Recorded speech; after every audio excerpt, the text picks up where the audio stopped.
What's up, O fans? It's Sam here with Oleg Canada, featuring Fiona, the emotional support kitten. This is part 2 of my O-Site review series, and this is the installation phase. Now, this is going to be a very honest representation of my experience thus far, and I want to preface that by saying I've got a lot of trigger time on the O-Site that had been already professionally mounted on a Glock 17, and it's great on handgun.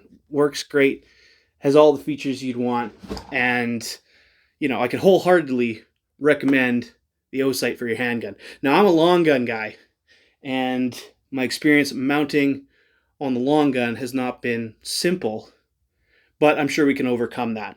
The first thing that I did was I read the instruction manual, and the instruction manual doesn't mention a torque specification, doesn't mention blue Loctite, but if you go to the website says that you should mount this to your mounting plate at 17 inch-pounds of torque using blue Loctite.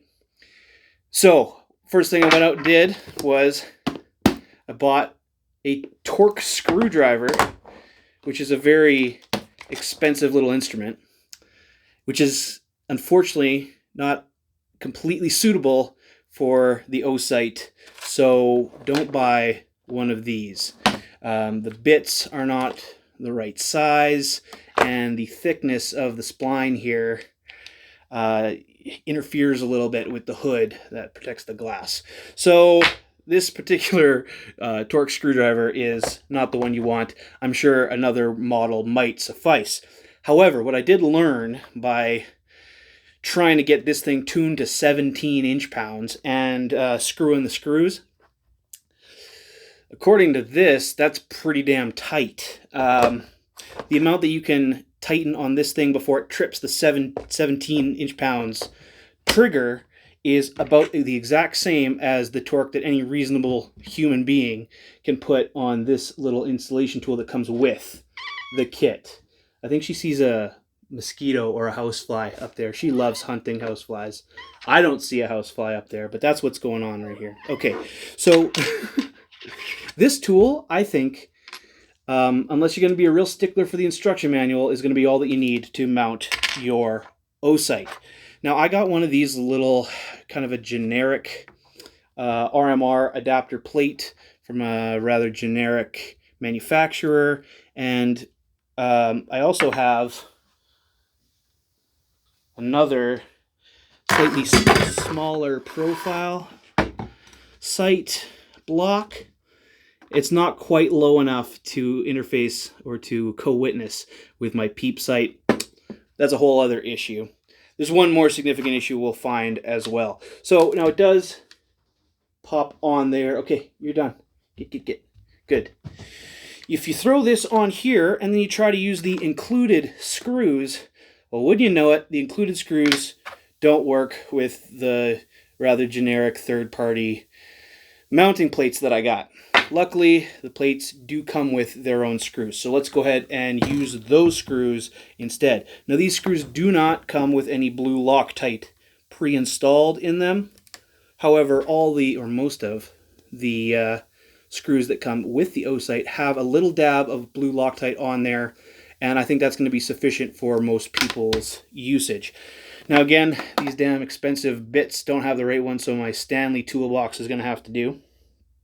You know what? Forget about that. Let's go ahead and use the sight adjustment tool that comes with the O-Site. Now, like I said, the amount of torque that your average gentleman or person in general can put on one of these is going to be about sufficient. It's a guesstimation, and it's good enough for some people. I think it's good enough for my .22 rifle.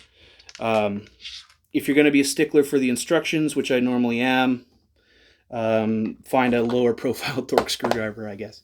Okay, so I'm sure a lot of you guys have mounted optics before. I've mounted optics before. I wouldn't say I'm an expert, but I do have some experience.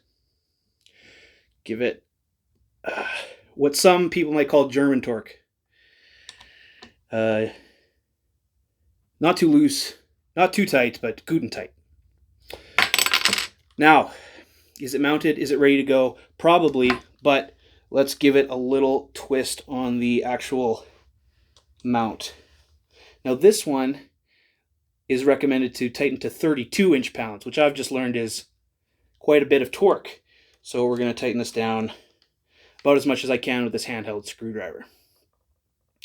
There you go. So, is that a properly installed red dot? Maybe.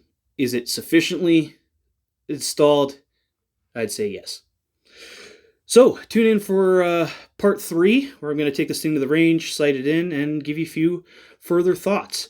Hopefully you've learned something about torque wrenches, Loctite.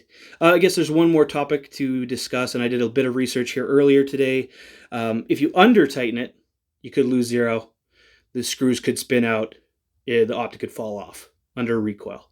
If you over-tighten it, one of the major problems that you'll run into is deforming the actual aluminum case, and that could cause reliability issues all on its own.